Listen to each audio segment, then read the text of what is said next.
Olá pessoal, tudo bem com vocês? Estamos de volta para mais uma aula remota de Ciências Naturais. Eu sou o professor Murilo. Na aula de hoje nós vamos continuar falando sobre os assuntos relacionados às questões evolucionistas, ou seja, a teoria da evolução das espécies. Na aula passada nós falamos sobre um cara chamado Lamarck e hoje nós vamos falar também sobre outro cara que deu um impulsionou mais ainda a teoria evolucionista, a teoria de evolução das espécies. Então, bora lá. Então, na aula de hoje nós vamos falar sobre a teoria da seleção natural de Darwin, Charles Darwin. Abram o livro de vocês aí na página 42. Bora lá?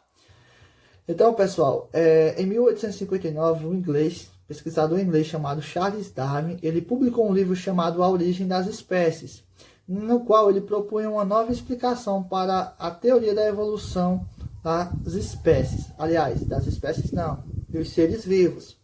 Então, só que antes dele publicar esse livro, lá pelo ano de 1831, ainda ele possuía 22 anos, Darwin ele fez umas expedições, navegou por algumas regiões do planeta, como vocês podem ver aí na imagem da página 42, né, ele viajou a bordo do Beagle.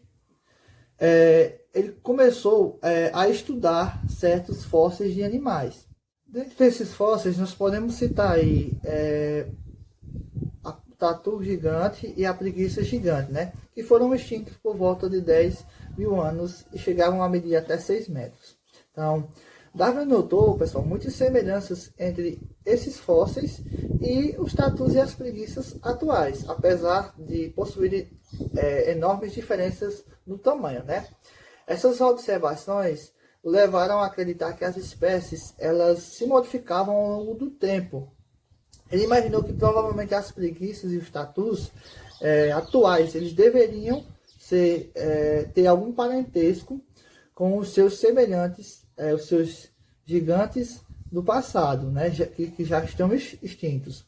Então, nessas viagens, ele foi até uma ilha chamada Ilha Galápagos, que são um conjunto de ilhas, né, que fica aqui na América do Sul. Então, se vocês quiserem observar, aí está na página 42.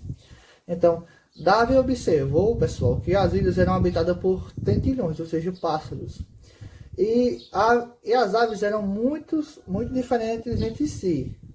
O que naquele momento ele não deu tanta importância. Mas ao voltar para a Inglaterra, quando um especialista em aves chamado John Gould explicou a Darwin que todas as espécies eram do mesmo gênero. Porém que daí a situação ficou clara para ele. Por quê? Porque as espécies, apesar de serem aparentadas, ou seja, de serem parentes, elas apresentavam bicos em diferentes formatos. Então, por que essas espécies teriam bicos de diferentes formatos? Isso dependendo da ilha em que eles estavam. Então, vamos descobrir o porquê. Então, bora lá. Então, Darwin ele sugeriu que cada bico era adaptado a um determinado tipo de alimento que era disponível em cada ilha. Ou seja, se na ilha A tivesse um tipo de alimento, por exemplo, digamos que frutas, então o bico do tentilhão seria adaptado a frutas. Se na outra ilha tivesse sementes, o bico do tentilhão era adaptado para as sementes. É o que a gente pode ver aí, pessoal, né, nessa imagem da página 43. Então, justamente ele estava falando sobre isso, sobre essa questão, né? Então, cada espécie ela habitava uma ilha, né? Então, significava que as espécies estariam adaptadas àquelas condições específicas daquele ambiente em que eles viviam. Então, Darwin ele desenvolveu sua teoria da evolução das espécies ao trabalhar na classificação desse material coletado. Então, ele ficou coletando todos esses materiais e formulando a sua teoria, não é? Então, outro rapaz chamado Thomas Matos o ajudou em suas pesquisas. Por quê? Porque Darwin ele leu um livrozinho, ele fez a leitura de um livro chamado Ensaio sobre o Princípio da População. Então, ele pôde formular suas ideias utilizando também o material desse cara, né? Então, Darwin concluiu que o que acontecia? Acontecia uma escassez de alimentos. E essa escassez levava o ser vivo aos seres vivos daquela região a competir entre si por alimento. E aqueles animais que tivessem uma condição adaptativa melhor, ele conseguiria se reproduzir e gerar novos descendentes. Ou seja, conseguir aumentar a sua população, reproduzindo-se e gerando novos descendentes, certo? Então esses foram os pontos principais da criação, da teoria de Darwin, conhecida como a teoria da evolução por meio da seleção natural, ou teoria da seleção natural.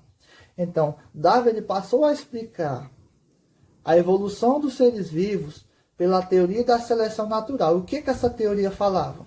Então, vamos ver o que essa teoria falava, certo, pessoal? Então, pessoal, vamos entender como a seleção natural ela age dentro de um ambiente. Bora lá, vou utilizar essas palavras para ficar mais fácil. Então, digamos o seguinte: quando indivíduos de uma mesma espécie eles se reproduzem de forma sexuada.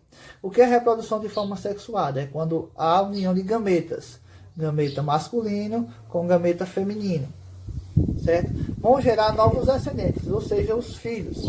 Beleza até agora? Então, esses filhos nascem com características parecidas com os pais, mas não são iguais aos pais, certo? Possui apenas algumas características. E essas diferenças nós vamos chamar de variações. Então, ao longo dos intervalos de tempo, podem se originar adaptações. Por quê? Pelo acúmulo dessas variações, geração após geração.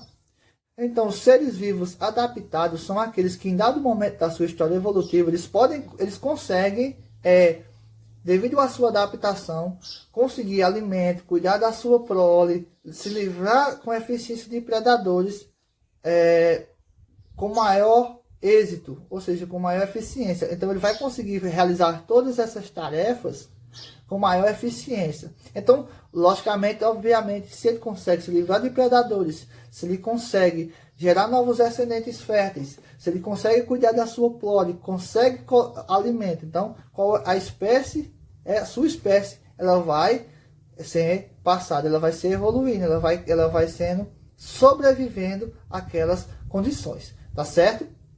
Então,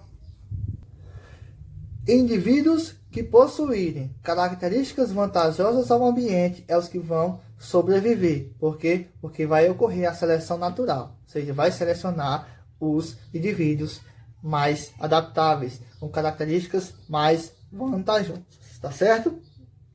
Então, apesar de Darwin utilizar a teoria da seleção natural para explicar a origem das novas adaptações, na época da sua formulação, ele não conseguiu sustentar suas explicações. Não conseguiu.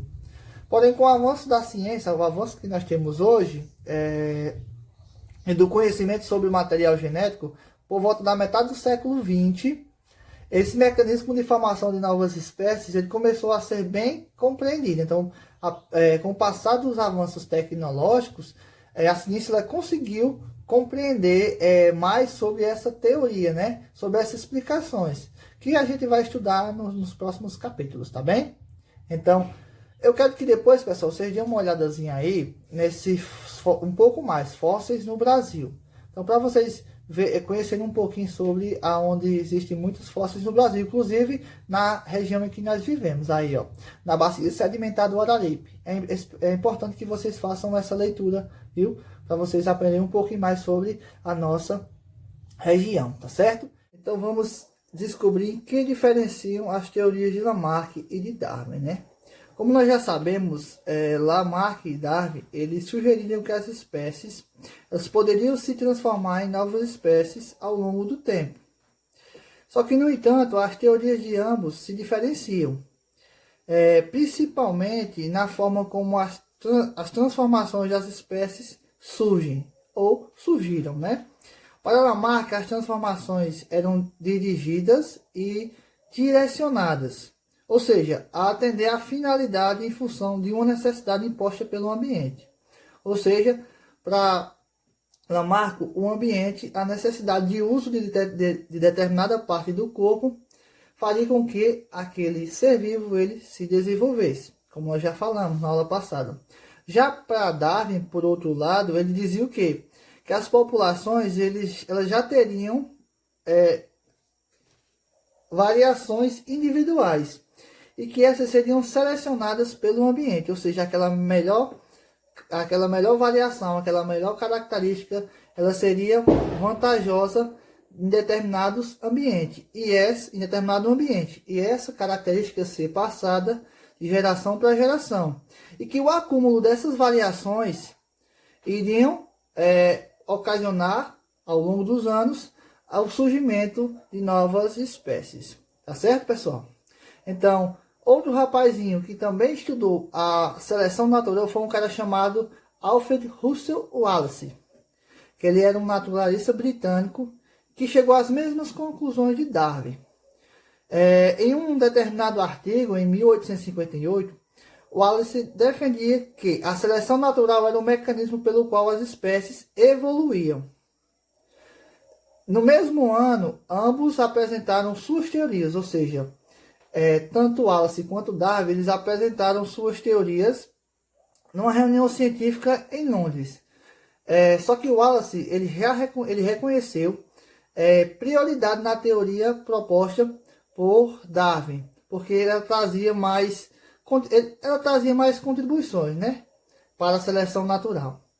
Então, atualmente, a proposta de seleção natural, tanto de Darwin como de Wallace, elas são aceitas pelo meio científico. E vale lembrar que ambos eles estudavam de maneira distinta, ou seja, cada um estudava à sua maneira, eles não tinham nenhuma ligação. Certo, pessoal? Então, espero que vocês tenham entendido. Qualquer dúvida que vocês tiverem, é só entrar em contato comigo. Até a próxima!